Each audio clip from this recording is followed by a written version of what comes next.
Entonces, jóvenes, iniciamos nuestra segunda parte observando unos videos.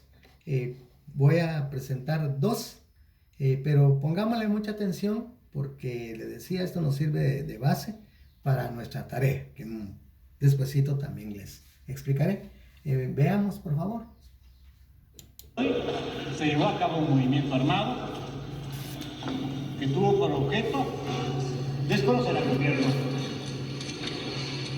Lo hemos hecho y hemos controlado la situación. El que tenga armas contra la institución de armas tiene que ser fusilado y no asesinado. ¿Estamos? Porque tenemos nosotros la obligatoriedad de decirle al pueblo, estos son los derechos constitucionales. Que haya quien acuse y que haya como defenderse. El quehacer político se va a actuar y se va a hacer bajo el punto de vista político. Las armas, solo el ejército.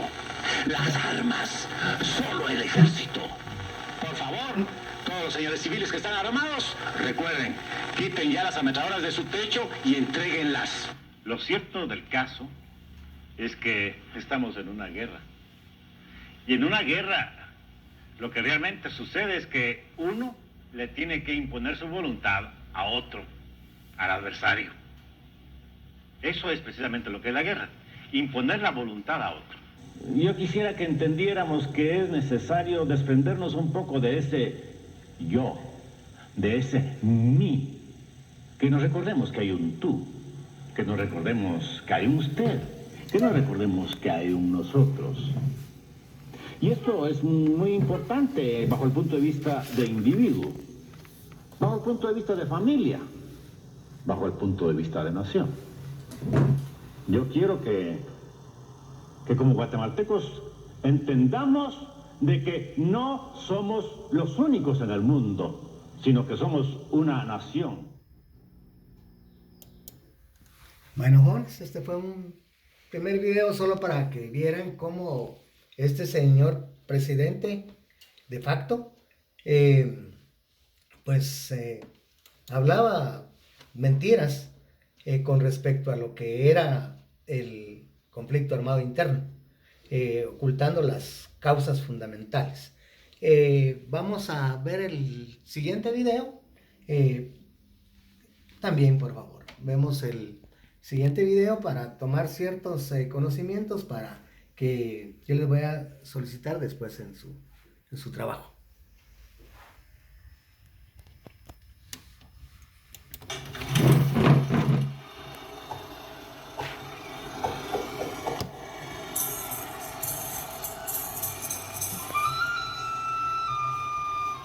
Esta es la película que narra el conflicto armado de Guatemala.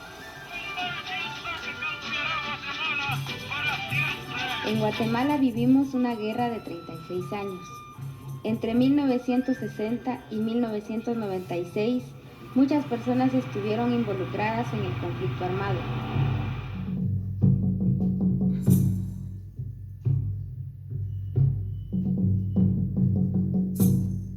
Durante los años de 1944 y 1954, hubo gobiernos que otorgaron derechos básicos a la población, como la educación, la seguridad social, el derecho laboral, los servicios de salud o la distribución de tierra para sembrar.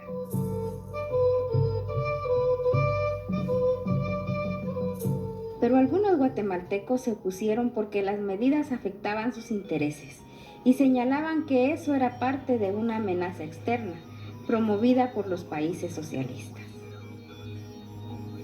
En esa época, los países capitalistas, liderados por Estados Unidos, que alentaban el libre mercado y la democracia, se enfrentaban a los países socialistas, también llamados comunistas, que privilegiaban la distribución equitativa de la riqueza a través de gobiernos fuertes.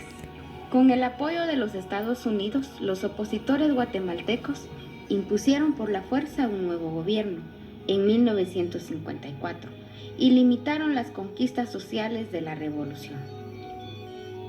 El nuevo gobierno encarceló a 9,000 personas, casi una de cada 50 adultos. Además, prohibió los sindicatos y muchos partidos políticos y acusó de ser comunistas a 72,000 personas, 7 de cada 50 adultos de la población guatemalteca. A pesar del cierre de espacios, algunos siguieron protestando en las calles, exigían participación política y mejores condiciones de vida.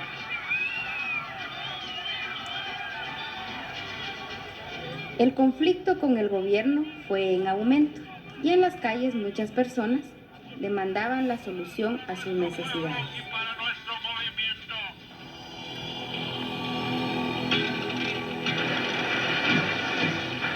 En todos esos años, los gobiernos buscaron acallar las voces de protesta empleando la fuerza.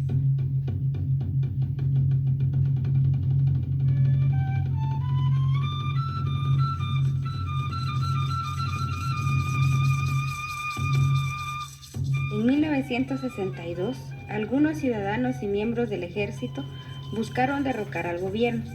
Para ello se organizaron y buscaron armar a otros guatemaltecos para la lucha. Durante el tiempo que duró el conflicto armado, algunos guatemaltecos apoyaron a la guerrilla y otros al gobierno. Otros trataron de mantenerse al margen para sobrevivir. Algunos se unieron a uno u otro bando. El gobierno reclutó a miles de soldados que fueron obligados a perseguir o matar a la población. Además, por la fuerza organizó a casi 1 millón de hombres adultos para participar en las patrullas de autodefensa civil. En las comunidades, los patrulleros vigilaban a la gente y algunos participaron en la muerte de sus propios vecinos. Entre 1981 y 1983, el ejército atacó con fuerza muchas comunidades del occidente y norte del país, y la guerrilla no pudo defenderlas. Mucha gente fue capturada y otra se rindió al ejército. Muchas mujeres y niñas fueron violadas. Más de 1 millón de personas huyó de sus tierras. Muchas no volvieron más a sus lugares de origen. Alrededor de 200,000 personas se refugiaron en México y otros países vecinos. La mayoría de las víctimas de la guerra fueron miembros de la población. 4 de cada 10 muertos fueron niños y mujeres. Los testimonios conocidos señalan que el ejército cometió la mayoría de las violaciones a los derechos humanos. La guerra siguió, pero ya no alcanzó la fuerza de antes. Al final, las partes negociaron la paz, pero los acuerdos no tuvieron el apoyo de muchos sectores. Para algunos la guerra parece haber quedado en el pasado, pero para otros guatemaltecos la guerra sigue presente. Para muchos la violencia y las pérdidas que dejó la guerra se funden con la violencia que hoy vivimos todos los días. La guerra dejó varias lecciones sobre cómo enfrentamos los guatemaltecos nuestros problemas. También enseñó que no se puede dejar atrás a aquellos sectores excluidos a lo largo de la historia.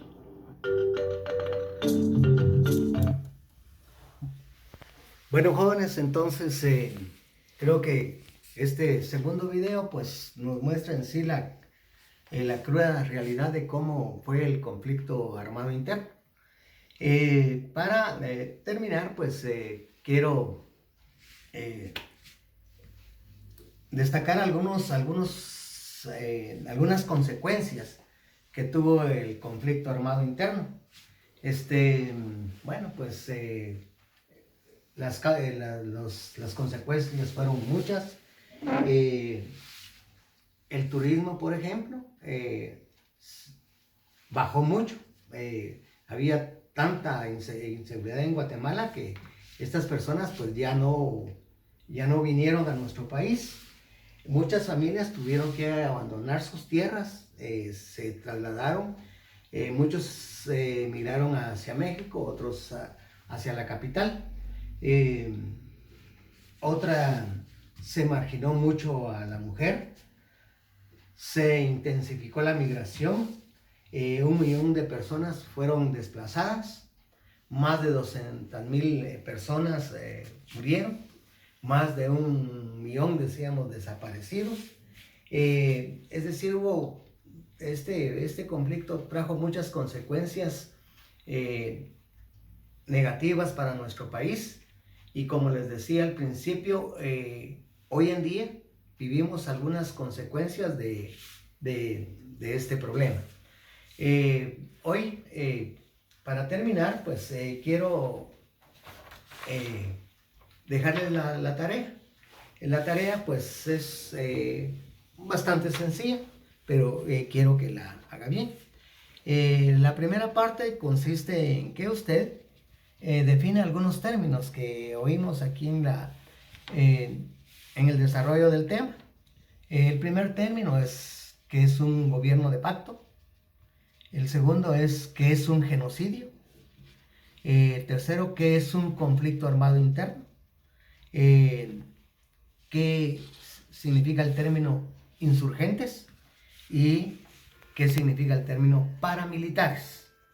Esos son algunos conceptos que quiero que usted defina y que realmente le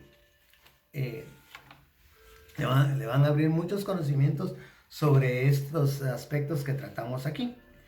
Luego yo hacía de una manera rápida, le dije algunas consecuencias. Ahora esta segunda parte de la tarea es simplemente que usted me escriba algunas consecuencias, pero las quiero que las clasifique en 4 aspectos. Por favor, solo me escribe tres consecuencias de cada uno. 3 consecuencias, por ejemplo, sociales. Yo les mencionaba, por ejemplo, que el turismo bajó. Esa es una causa social. Y así, solo quiero 3 de cada uno, para que no tenga mucho que buscar. 3 sociales, 3 consecuencias políticas, 3 consecuencias económicas y 3 consecuencias culturales. Repito, entonces consecuencias solo quiero que las clasifique en sociales, políticas, económicas y culturales. Y luego, como la tercera parte, es un resumen del conflicto armado interno. Ese resumen de una página, más o menos, puede ponerle si quiere alguna ilustración y desarrollarlo con todos los elementos que se le indican en su hoja de trabajo. Entonces, jóvenes, este es un tema. Le decía que dejó muchas consecuencias negativas para el país, donde podríamos decir que no hubo ganador, pero sí hubo perdedor. Y los que en sí perdieron fue los civiles, es decir, todo aquel grupo de personas que ni siquiera participó en esa guerra. Así es, jóvenes, entonces fue un gusto estar con ustedes, platicar sobre este tema y poder saludarlos. Muchas gracias por su atención y nos vemos en otra oportunidad.